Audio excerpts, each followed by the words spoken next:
अब तक हमने जो क्वेश्चन सॉल्व किया वो क्वेश्चन हमारा बेस्ड था एनएफए टू डीएफए कन्वर्जन के ऊपर।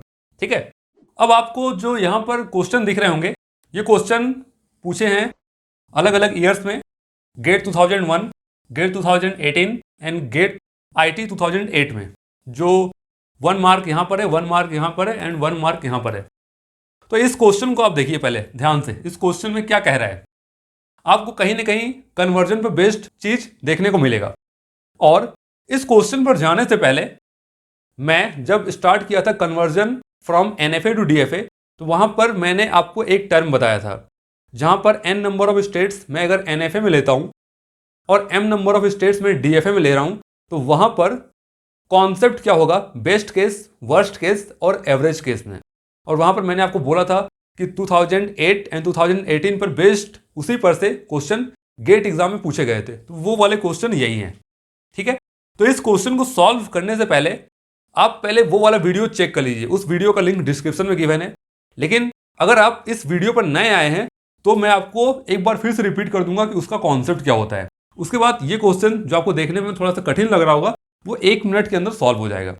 ठीक है, तो अगर मैं बात करूं एनएफए टू डीएफए कन्वर्जन, ठीक है, एनएफए से अगर हम कन्वर्ट करें डीएफए में और डीएफए से आगे मिनिमल डीएफए में, वो तो क्वेश्चन के ऊपर डिपेंड करता है कि क्वेश्चन में मिनिमल डीएफए पूछा है कि नहीं।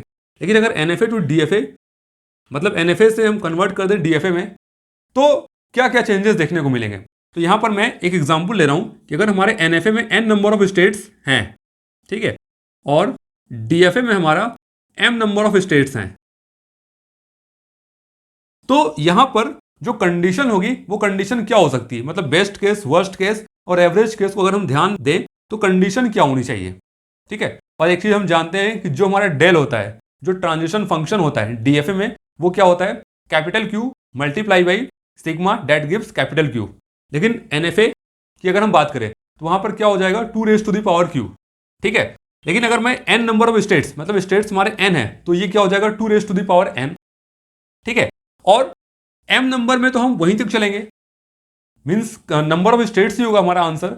तो m को तो मैं यहां पर इजिली लिख सकता हूं, ये हो गया हमारा सिंपल m। m हमारा किससे बड़ा होगा, तो सबसे छोटी जो वैल्यू हो जाएगी वो क्या हो जाएगी, 1। भाई 1 से तो ग्रेटर होगा हमारा m। और m का अपर बाउंड क्या होगा, मींस m छोटा किससे होगा, वो किससे हो जाएगा, 2 raise to the power n। 2 raise to the power किसके टर्म में आ रहा है, ये आ रहा है एनएफए, जो n नंबर ऑफ स्टेट्स है, 2 रेज टू द पावर जो q था, मैं अगर q की जगह n ले रहा हूं तो जो m का अपर बाउंड होगा वो क्या हो जाएगा, 2 raise to the power n। तो एक कंडीशन हमारी ये हो गई। ठीक है, अब यहां पर best case, worst case, average case क्या हो सकते हैं। अगर हम बात करें m की वैल्यू 1, मतलब पहले स्टेट में ही हमारा आंसर आ गया, दैट मीन्स ये हो जाएगा हमारा बेस्ट केस। ठीक है, अब वर्स्ट केस की हम बात करें तो वर्स्ट केस क्या होगा,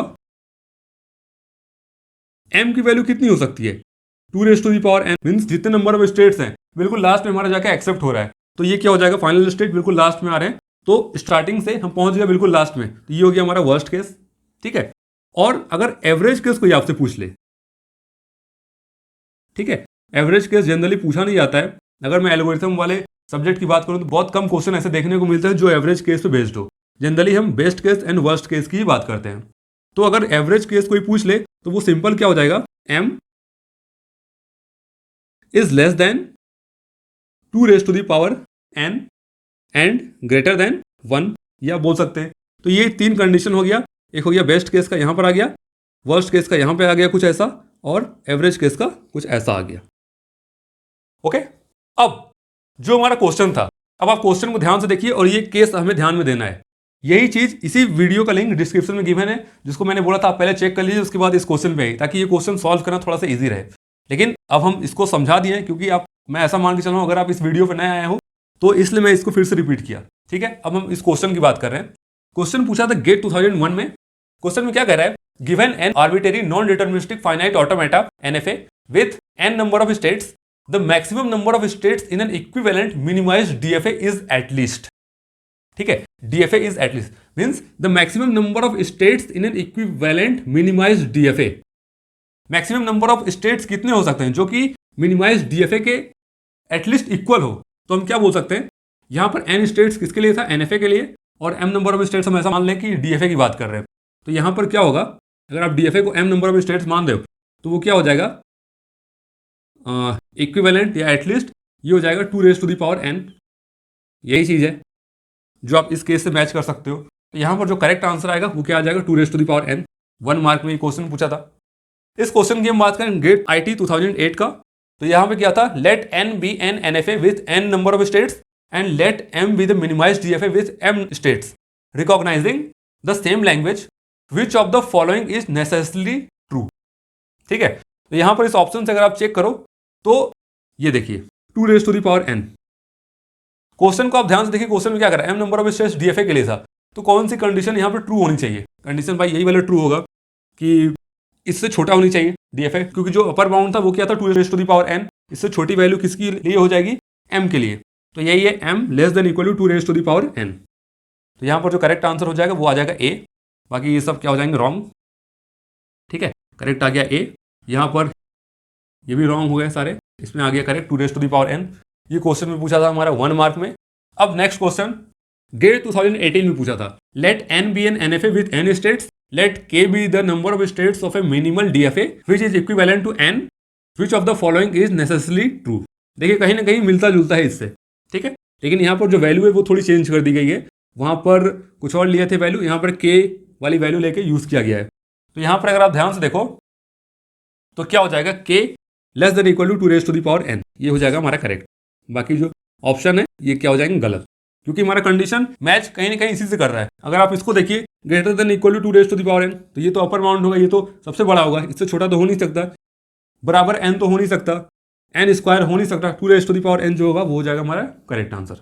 ठीक है, तो बस हमें ये वाला कॉन्सेप्ट ध्यान में रखना है, ठीक है, कि अगर हम NFA से कन्वर्ट करें DFA में तो कंडीशन कैसी चलेगी। यहां पर मैंने कुछ ऐसा एग्जांपल ले लिया, n number of states NFA में था, DFA में m नंबर ऑफ स्टेट्स था, तो हमारी कंडीशन कुछ ऐसी आ रही है कि 1 का जो अपर बाउंड होगा वो m होगा और m का जो अपर बाउंड होगा वो आ जाएगा 2⁻n। Best case, worst case, average case कुछ ऐसा होगा। अगर best case, average case and worst case पूछ लेता है तो हम इसको ध्यान में रखेंगे, अदरवाइज हमारा आंसर तो इसी कंडीशन पर बेस्ड आ जाएगा। इसलिए मैं गेट वाले जो क्वेश्चन है इसको अलग से लेके आया था, क्योंकि ये हमारा क्वेश्चन बेस्ड है conversion from NFA to DFA के ऊपर। ओके, तो इस वीडियो में बस इतना ही। नेक्स्ट वीडियो में कुछ और question based on GATE exam NFA के ऊपर अगर वो हैं तो मैं आपके सामने लेके आऊंगा। Thank you.